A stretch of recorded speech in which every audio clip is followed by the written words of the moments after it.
ফের ইন্ডিয়া জোটের আকাশে কালো মেঘ।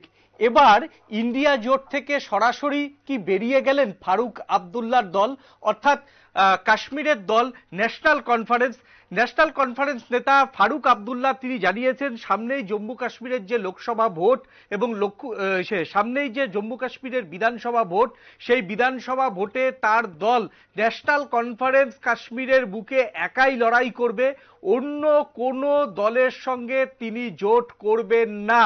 কার্যত এতদিন দেখা গিয়েছে যে জম্মু কাশ্মীরের বেশিরভাগ সময় তিনি কংগ্রেসের সঙ্গে বিভিন্নভাবে জোট করে কখনো সরকার গঠন করেছেন, কখনো আসন সমঝোতা করেছেন, কিন্তু এইবার দেখা যাচ্ছে যে ফারুক আব্দুল্লাহ দেশের অন্যতম প্রবীণতম রাজনীতিবিদ, তিনি কিন্তু সরাসরি জানিয়ে দিলেন তার দল ন্যাশনাল কনফারেন্স কাশ্মীরের বুকে সে লোকসভা হোক বিধানসভা হোক সব জায়গাতেই কিন্তু একলা লড়াই করবে।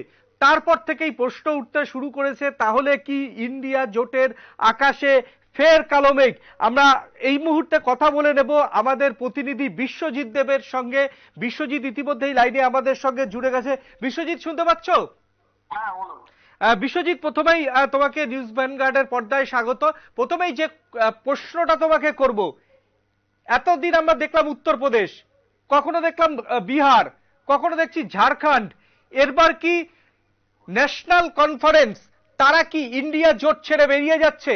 অর্থাৎ রাহুল গান্ধীর যে নেতৃত্ব, সেই রাহুল গান্ধীর নেতৃত্ব কি এবার অস্বীকার করছে ন্যাশনাল কনফারেন্স, অর্থাৎ দেশের প্রবীণতম নেতা ফারুক আব্দুল্লাহ? কি বলবে তুমি? ঠিক বলছেন। তোমার এই প্রশ্নের আমি বলে দিই, সেটা হচ্ছে শ্রীনগরে যেদিন ভারত জোড়ো যাত্রা শেষ করেছিলেন রাহুল গান্ধী, অর্থাৎ রাহুল গান্ধীর ভারত জোড়ো যাত্রার প্রথম সেশনে যেটা ছিল, সেদিন কংগ্রেস নেতার পাশে দেখা গিয়েছিল ওমর আব্দুল্লাহকে। যদিও লোকসভা নির্বাচনে কংগ্রেসের হাত ধরবে না ন্যাশনাল কনফারেন্স, এদিন কিন্তু জানিয়ে দিলেন ওমরের বাবা বর্ষিয়ান ফারুক আব্দুল্লাহ। তিনি বলেছেন যে আসন ভাগাভাগি নিয়ে বলতে চাই, ন্যাশনাল কনফারেন্স এককভাবে নির্বাচনে লড়বে, এই বিষয়ে কোনো দ্বিধা নেই, নিজেদের শক্তিতেই লড়াই করতে চাই।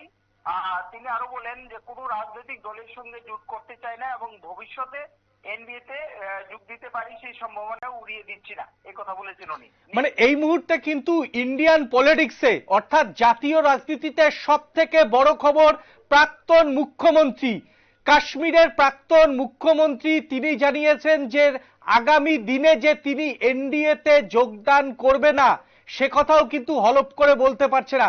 তাহলে ইন্ডিয়া জোটের অন্যতম মুখ ছিল কিন্তু প্রাক্তন মুখ্যমন্ত্রী ফারুক আব্দুল্লাহ। তিনি আজকে এই কথাটা বলছেন যে আগামী দিনে এনডিএতে যে যোগ দেবেন না, সে কথা তিনি হলফ করে বলতে পারছেন না। এর রাজনৈতিক গুরুত্ব কতটা যে বিজেপির দিক থেকে?